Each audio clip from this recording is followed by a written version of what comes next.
Alors, ce sont des faits qui remontent effectivement au 3 août et en début août 2018. C'était le 7 août. 7 août. Alors, ce qu'il faut savoir, c'est qu'à l'époque, Gérard Depardieu avait 69 ans. La victime présumée, qui s'appelle Charlotte Arnoult, en avait 23. Gérard Depardieu était en fait un vieil ami de la famille, puisqu'il connaissait le papa de la victime présumée depuis plus de 40 ans. Et ils se sont rencontrés le 2 août avec la maman de Charlotte. Ils se sont ensuite rappelés et Gérard Depardieu aurait proposé d'aider Charlotte à percer dans la comédie et dans le milieu théâtral, et donc lui aurait proposé de venir chez lui dans son hôtel particulier du 6e arrondissement pour lui donner quelques conseils. Et là, lors de ce rendez-vous, les choses auraient dégénéré selon le rapport de police. D'accord. Alors, derrière, c'est comme vous l'avez dit, le 7 août 2018, qu'aurait lieu la première agression en 2 temps. D'abord dans le salon de l'acteur, puis dans une chambre à l'étage de son domicile. Une semaine après, ils se sont revus. Alors, qu'est-ce qui s'est passé dans le salon et dans la chambre Alors, dans le salon, il commence, il parle, donc il parle théâtre. Là-dessus, il lui dit... C'est ce que raconte la présumée victime? C'est ce que raconte la présumée victime. Et Gérard Depardieu, lorsqu'il a été confronté à la victime au mois de novembre suivant, a acquiescé qu'il avait bien eu cette conversation, qu'il avait bien parlé de ce genre de choses avec elle et qu'il avait bien eu des actes sexuels. Donc, ce qui s'est passé ce jour-là, c'est qu'ils ont commencé à parler pendant 5 minutes de théâtre. Il lui a dit qu'il se serait bien qu'elle apprenne Les femmes savantes de Molière. Et puis là-dessus, il lui dit « Oh là là, vous me faites penser à Barbara. Est-ce que vous pouvez vous approcher, que je regarde votre maquillage? Vous avez de jolis yeux. » Et là, selon le rapport de police et la victime présumée, les choses auraient dégénéré et Gérard Depardieu aurait glissé ses mains sous les vêtements de Charlotte. Et là, s'en serait suivi, excusez-moi du terme, une pénétration digitale, c'est-à-dire avec les doigts. Et c'est l'intervention, en fait... C'est ce que ça veut dire digital. Hein. Non, mais bon, au cas où vous me diriez que c'est une histoire d'ordinateur, j'ai préféré préciser. Et donc là-dessus, la femme de ménage arrive, donc la jeune femme, il faut savoir que cette jeune femme est quand même une jeune femme anorexique, toute fine, qui du coup ne fait pas le poids face à Gérard Depardieu. Donc là, la femme de ménage arrive et là, Gérard Depardieu lui aurait proposé d'aller visiter les jardins de son hôtel particulier. Et il se serait arrêté devant une chambre. Et là, la victime se serait exécutée selon ses propos et serait allée dans cette chambre, se serait allongée et aurait subi, contre sa volonté, un cunnilingus de la part de Gérard Depardieu. D'accord. Donc ça c'est donc ça c'est la première fois. C'est la première fois. C'est la première fois. Donc on parle en 2 temps. Donc et derrière, une semaine après cette présumée agression, le 13 août 2018, la jeune comédienne aurait, selon elle, été prise dans un mécanisme de sidération et de déni et serait retournée au domicile de l'acteur. Est-ce que c'est vrai que c'est elle qui l'aurait rappelé? Alors, c'est elle non, la première fois, c'est la deuxième fois, c'est Gérard Depardieu qui l'a appelée pour lui demander si elle avait travaillé les femmes savantes, et il lui a proposé de revenir la voir. Donc, revenir le voir, pardon.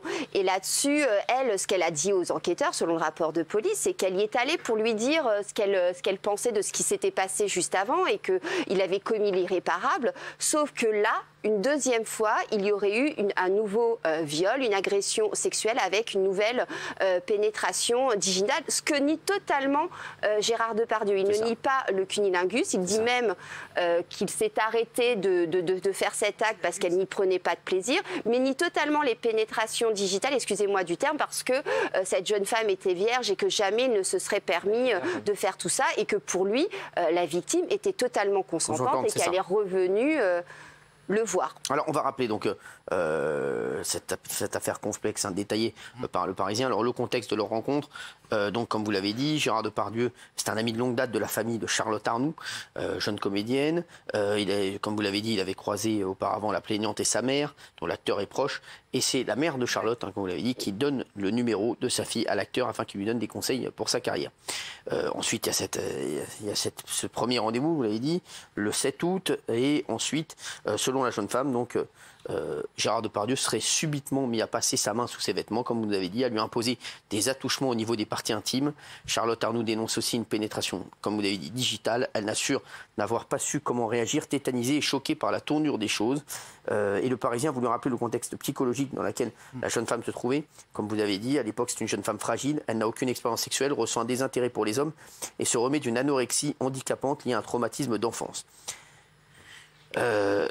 Ensuite, est-ce que c'est vrai que c'est elle qui l'aurait rappelé aussi derrière? Alors c'est ça qui va permettre à Gérard Depardieu de se défendre, c'est que étrangement, déjà les vidéos de surveillance de l'hôtel particulier montrent une jeune femme à la sortie de cette agression plutôt calme, plutôt sereine, voire même souriante et rigolante. Donc voilà, c'est un peu troublant. Ensuite, elle va également lui envoyer des SMS en lui disant que voilà, elle a travaillé la fameuse pièce de théâtre dont je parlais tout à l'heure et qu'elle aimerait bien chanter avec lui au cirque d'hiver. Elle lui laisse un message pour lui dire qu'elle aimerait bien chanter du Barbara au cirque d'hiver.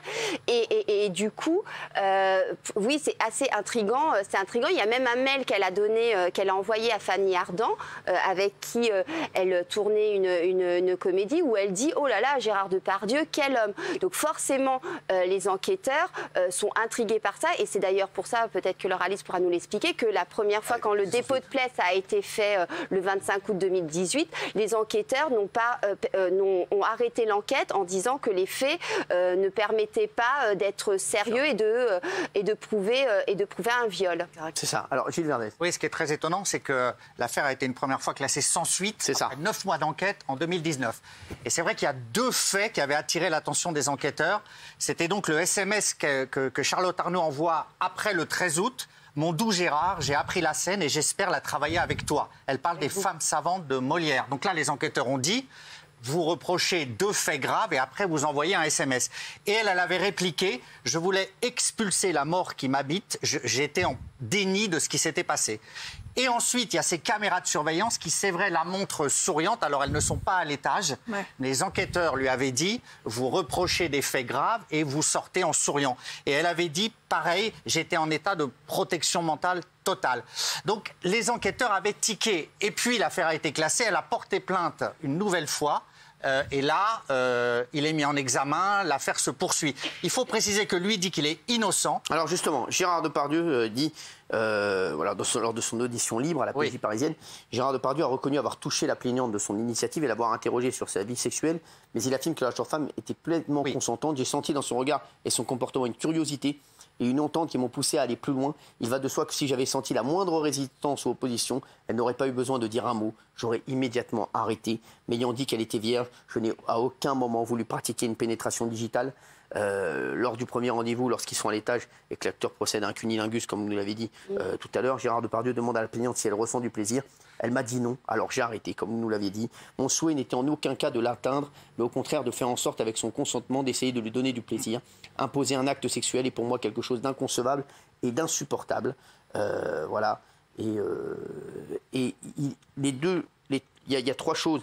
Voilà, qui sont les clés de voûte de la défense pour contester le viol. Donc, vous l'avez dit, les caméras de surveillance analysées. Voilà, d'après le Parisien, les enquêteurs notent que les jours des 2 viols allégués, Charlotte Arnoult semble toujours calme sur les images, même décontractée, souriante. Ils disent qu'elle semble parfois rire, y compris lorsqu'elle quitte le domicile. Ils disent aussi le témoignage de la femme de ménage. La femme de ménage qui, le 7 août, n'a pas constaté que la plaignante était particulièrement bouleversée. Et 3, les messages, comme vous l'avez dit, de Charlotte Arnoult à Gérard Depardieu, voilà, après le 13 août. Mon doux Gérard, j'ai appris la scène et j'espère la travailler avec vous bientôt. Voilà, c'est lui a dit.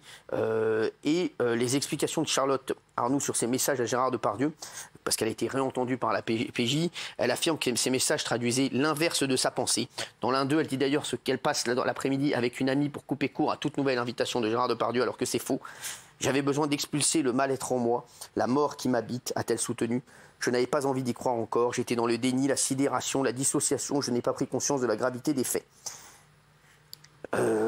Oui. Elle a pris la parole sur Twitter mi-décembre, où elle dit « Il travaille pendant que je passe mon temps à survivre ». C'était sa façon. Oui, c'est à ce moment-là qu'elle a révélé son identité, puisqu'on n'avait pas le nom de... La psychologue qui l'examine révèle un récit raconté comme si elle était spectatrice des scènes. Cela peut être dû à un processus de défense psychique, de mise à l'écart des affects et ne présume en rien une affabulation, écrit l'expert, en précisant que sa fragilité psychologique liée à son anorexie antérieure a pu constituer un facteur de vulnérabilité. Voilà, Gérard Depardieu nie les faits. Son ami Farid Kider, boxeur professionnel, le défend bec et ongle. Voilà. Et aujourd'hui, où en est l'affaire? Donc, qu'est-ce qui va se passer, Laura Alice? Eh bien, pour le moment, Gérard Depardieu a été mis en examen. Ça veut dire que, comme on en avait déjà parlé pour Harry Habitant, un juge d'instruction a été saisi, qui dispose donc de la possibilité de mener des commissions rogatoires, c'est-à-dire de mener son enquête, de faire des auditions, d'entendre les différentes parties, d'entendre éventuellement des témoins, de demander des expertises, pour essayer de faire la lumière sur cette affaire. La difficulté, en réalité, ce qu'il faut rappeler, c'est que qu'on parle de viol, le viol entendu au sens large, une pénétration digitale, c'est un viol, ou une agression sexuelle, il faut deux éléments. Il faut une absence de consentement et il faut une contrainte, une menace, une surprise ou de la violence. Et en réalité, dans cette affaire, c'est toute la question du consentement qui va poser problème, parce que c'est ce qui pose problème pour le droit, pour déterminer s'il y a ou non consentement, et c'est ce qui peut aussi poser problème parfois pour les protagonistes. Quand on est dans un date, qu'on a un homme qui est avec une femme dans un bar, parfois le consentement va être implicite. Il va sentir qu'il peut y aller et il va l'embrasser. Et il ne va pas lui faire signer un contrat ou lui demander « est-ce que tu es d'accord que je t'embrasse ?» Comme ça, ce ne sera pas une agression sexuelle. Et c'est toute la difficulté parce que ce consentement implicite, il peut être perçu de façon différente en fonction des deux parties. La victime présumée déclare qu'elle était en état de sidération. C'est pas quelque chose, c'est quelque chose qu'on connaît bien dans les tribunaux. 70% des victimes d'agressions sexuelles et de viols sont généralement en état de sidération. C'est-à-dire qu'elles n'osent pas dire non, qu'elles n'osent rien faire et qu'elles sont totalement tétanisées. On le voit souvent. D'un autre côté, effectivement, comme vous l'avez très justement rappelé, et comme Myriam l'a aussi rappelé, on a des éléments, on a cette phrase de Gérard Depardieu qui dit « j'ai senti dans son regard et dans son comportement que je pouvais y aller et qu'elle était consentante. » Et on a ces éléments, le fait qu'elle revienne, effectivement, les messages qui sont envoyés, les témoignages, qui vont aussi devoir être examinés par le juge d'instruction pour déterminer ce qu'il en est. Guillaume. Non, la clé de cette affaire, c'est effectivement le consentement et ce qu'on considère comme une preuve de consentement après les faits. Là, Gérard Depardieu, il met en avant effectivement ces messages, les caméras de surveillance, les témoignages de la femme de ménage, mais visiblement, ce n'est pas ou plus suffisant, puisque le fait de dire qu'on était en état de sidération, qu'on disait l'inverse de sa pensée, eh bien, ça peut faire douter de cette affaire. Donc c'est une affaire qui s'annonce extrêmement complexe où, encore une fois, c'est parole contre parole. Donc ça va être très dur de déterminer s'il y avait consentement ou non. En fait, l'actualité brûlante là, c'est que Gérard Depardieu, il contestait sa mise en examen. Il disait il y avait une première fois un non-lieu, je n'ai pas à être mis en examen. Il en a demandé l'annulation. Voilà. Et la Cour d'appel de Paris, hier, a dit non, on valide, et le juge d'instruction reprend l'affaire. Il faut préciser que la seule fois où il s'est exprimé publiquement, c'était dans la Repubblica, un grand quotidien italien, et il a dit « je suis innocent ». Donc lui, il ne varie pas de sa ligne de conduite. Oui, Béatrice. Oui, il est présumé innocent. Moi, j'ai pas d'avis. Voilà, je voulais juste dire que c'est un sujet extrêmement complexe, que ce sujet du consentement dans ce genre de cadre. Et il y a une série qui est extrêmement bien faite sur le sujet, qui s'appelle The Morning Show, avec Jennifer Aniston et Reese Witherspoon. Et c'est une série que je recommande vraiment parce que c'est un peu le même cas de figure. C'est un acteur, enfin un présentateur très connu qui se retrouve voilà dans un scandale. Voilà. Ah, Béa. Non, mais alors, c'est tout. C'est tout, on ne peut pas se prononcer sur sa culpabilité. Non, bah, allez, si vous voulez faire de la promo pour Netflix, pendant l'émission, n'hésitez pas. Alors, Apple. C'est quoi, alors, c'est quoi Apple. C'est Apple. Apple TV, bah voilà, je mange pas de pommes. Merci, oui. Alors, oui. Oui, vous voulez dire. Après, ce que va aussi certainement faire ressortir la défense de cette jeune femme, c'est des propos que Gérard Depardieu a tenus en 1975 et qui avaient été d'ailleurs repris en 1991 par le New York Times au moment où il concourait pour l'Oscar pour Cyrano de Bergerac, où à l'époque, il a avoué avoir déjà commis des viols et en avoir fait plusieurs. Donc ça va aussi peser dans la balance. Et ce genre de choses va ressortir au moment où la victime va se défendre. D'accord, oui. Non, il y a un témoin clé dans cette affaire, c'est la mère de Charlotte, qui était une amie de Gérard Depardieu et qui a été la première personne que la victime présumée a contactée après les faits présumés. Elle explique qu'elle hurlait, qu'elle était en pleurs et malheureusement les policiers ne peuvent plus l'interroger parce qu'elle est décédée entre-temps. Et le Parisien explique que cette affaire l'a profondément marquée. Voilà, donc c'était un témoin clé dans l'affaire. D'accord. Oui, d'autres choses, Gilles? Non, en fait, c'est vraiment... on va se retrouver à parole contre parole. Oui. Parce que là, contrairement à d'autres affaires, il n'y a pas eu... il n'y a pas un dossier d'expertise médicale, il n'y a pas... Et parole contre parole, c'est vraiment... si je puis dire, à l'appréciation du juge d'instruction qui va faire son travail. Il y avait eu une seule confrontation, très tôt, nul doute qu'il y en aura une autre. Oui. Et des expertises également. Et en fait, la question qui se pose, c'est est-ce qu'il faut faire évoluer le droit sur la question du consentement? Est-ce qu'il faudrait qu'on ait instauré un consentement express pour éviter un consentement implicite, ce qui me paraît un peu compliqué. Mais avouez-leur, Alice, que ça complique quand même les relations entre les hommes et les femmes, parce que outre le fait que cette jeune fille a l'air très fragile psychologiquement, on parle de troubles du comportement alimentaire, d'anorexie. D'ailleurs, c'est toujours un peu les mêmes profils qu'on retrouve ici, pas dans le cas de Harry Habitant, mais dans le cas de Patrick Poivre d'Arvor, c'est toujours un peu les mêmes profils. Toujours le déni, la sidération, l'emprise. Donc ça, c'est toujours pareil. Mais après, comment on va faire concrètement quand on va avoir un rapport avec quelqu'un? Il y aura quoi? Des caméras de surveillance? On devra faire signer une décharge, un contrat? On ira devant l'avocat avant de consommer? Mais vous savez, compliqué. Aux États-Unis, ce qui paraît que Benjamin Castaldi a des infos, mais il ne lève pas la main depuis tout à l'heure. Il pense qu'à partir au ski à Voriaz. Son chalet pourri. Dans ce cas précis, ce qui était intéressant, c'est que la situation a été vécue de la même façon des deux parties. Elle est reconnue d'un côté comme de l'autre, mais vécue a posteriori différemment. Donc c'est un vrai problème. Dans ce cas précis. Et concernant ce que vous avez dit sur Depardieu, j'ai un peu enquêté. Il n'a pas la réputation d'être un violeur de Depardieu. Non, j'ai pas dit ça, moi. C'est vrai. Pas du tout. Je reprends des propos qu'il avait donnés dans une interview. C'est vrai qu'on a interrogé plein de gens. Plein de gens nous disent c'est un gentleman. C'est vrai qu'il a une façon de s'exprimer qui est assez crue quand il parle de sexe, mais comme pas mal de garçons, sans lui reprocher. Mais on nous a dit qu'il était extrêmement gentleman justement avec les. Mais voilà, donc moi j'ai appelé 2-3 personnes. C'est vrai que c'est pas la réputation qu'il a. Maintenant, encore une fois, on était suffisamment dur dans cette émission sur d'autres cas pour pas dire voilà, on croit la victime, mais dans ce cas précis, insistons bien sur la scène a été vécue et reconnue par les deux parties, mais vécue différemment après. Voilà. Géraldine, imaginez que demain on puisse faire signer des contrats en guise de preuve de consentement, mais aux États-Unis c'est déjà le cas. Vous avez des grandes célébrités qui, avant d'avoir des rapports d'un soir avec des femmes, leur font signer des contrats qui sont des vraies preuves concrètes de consentement. Sauf que ça déplace le problème parce qu'on peut dire qu'on m'a forcé à signer. C'est vrai. C'est encore en considération. Voilà. Ou des caméras de surveillance partout aussi. Exactement. Dans les chambres et tout ça, pour voir qu'il n'y a pas eu d'emprise. C'est comme chez vous. Oui, c'est vrai, oui. Oui, j'étais casse sur la surveillance partout. Il peut y avoir pas mal de sextapes. De sextape? Ah, je ne sais pas. Il y a des caméras. Bravo, Myriam Palomba.